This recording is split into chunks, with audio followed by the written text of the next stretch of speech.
New York Governor Andrew Cuomo issued an apology this afternoon after a third woman came forward accusing him of unwanted sexual advances. In his first on-camera appearance in a week, Cuomo said he is not going to resign, but that he would fully cooperate with the state attorney general's investigation. He said he never touched anyone inappropriately and never meant to hurt or offend anyone, but that he's sorry. Let's listen. I now understand that I acted in a way that made people feel uncomfortable. It was unintentional, and I truly and deeply apologize for it. I feel awful about it, and frankly, I am embarrassed by it. And that's not easy to say, but that's the truth. But this is what I want you to know, and I want you to know this from me directly.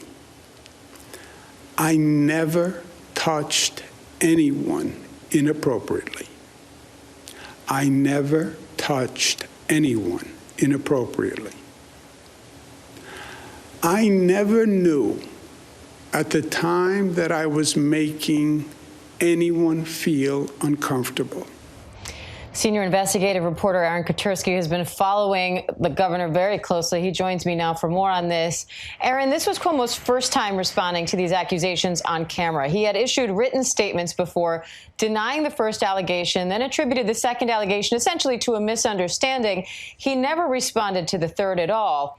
Now here he is apologizing, but when asked who he's apologizing to, he only mentioned one accuser. He only referred to Charlotte Bennett, didn't he? He said the woman who I made feel uncomfortable, and he talked about Bennett's accusation in the New York Times where she was alone in his office back in June, and he started asking a series of repeated sexual-type questions and left her with the impression that he wanted to sleep with her. That was the only allegation that he appeared to address directly. Otherwise, he said he was simply sorry. He also offered his apologies to the people of the state of New York, and he asked them to please withhold judgment until the investigation into all of these accusations is complete. Aaron, given the different responses and lack thereof he's had to these three different accusers, do you think that was just a misspeak on his part? He said woman instead of women, or do you think this was strategic given he is under investigation?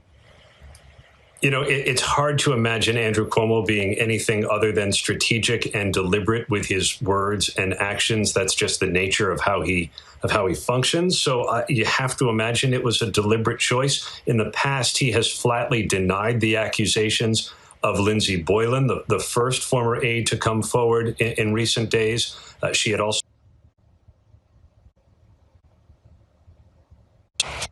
also made her accusations on Twitter initially in December. The governor denied them then. He continues to deny them. And of Anna Rook's accusations to the New York Times when she talks about him making her feel uncomfortable during a 2019 wedding reception, he said that, there's probably hundreds of photographs of him with his hands on cheeks as he was photographed in the New York Times with Anna Rook. And he said that's just his customary way of greeting. And he said he learned it from his father, the former governor, Mario Cuomo. And the governor noted times have changed. And he now says that he's fully cooperating with the New York Attorney General's investigation. What is the status of that investigation now that this third accuser has come forward? It's just getting underway now, and we're waiting to see who the Attorney General selects as the outside law firm to come in and do the bulk of the work. But whenever it ends, it's going to result in a public report. This was a commitment that the state attorney general made. It's the nature of the statute. And so this isn't the kind of thing that the governor is going to necessarily be able to hide behind or take control of. It will have to become public. And at that point, he says it will be appropriate for the public to make a judgment about his behavior. Of course, Diane, people aren't necessarily waiting. Even as the governor was offering his remarks today, a number of his critics were questioning the sincerity of his apology and really questioning his judgment. As Cuomo was talking about not realizing he was making women uncomfortable in certain situations, some critics were on Twitter saying, well, if you're not realizing you're making people uncomfortable, how can we trust your judgment to be the governor? But when he was asked flatly whether he would be resigning, the governor said no, that he works for the people of the state of New York. And I think until there's some movement in his public opinion polls, perhaps he just relies on that standard for a while. Yeah, he made that statement quite clearly. But Cuomo is also under investigation for his administration's handling of pandemic-related nursing home deaths. Now state lawmakers are moving to strip him of his emergency powers. And he said today that they've reached an agreement.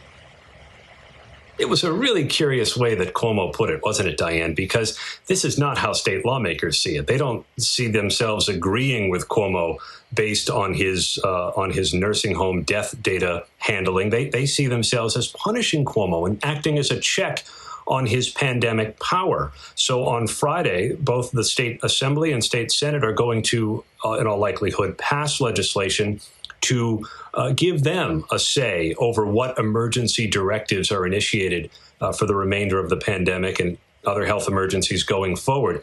Cuomo cast it as this grand agreement that he helped to negotiate, and that's just not how lawmakers, I think, would frame it.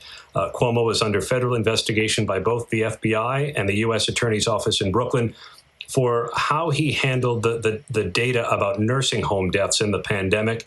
He has already conceded that he withheld that information from lawmakers when they asked for it, and it's never been entirely clear whether he's been forthcoming about the amount of death in New York nursing homes and whether any of those deaths could have been prevented. All right, Aaron Katersky, we appreciate it as always, Aaron. Thank you. Hi, everyone. George Stephanopoulos here. Thanks for checking out the ABC News YouTube channel. If you'd like to get more videos, show highlights, and watch live event coverage, click on the right over here to subscribe to our channel. And don't forget to download the ABC News app for breaking news alerts. Thanks for watching.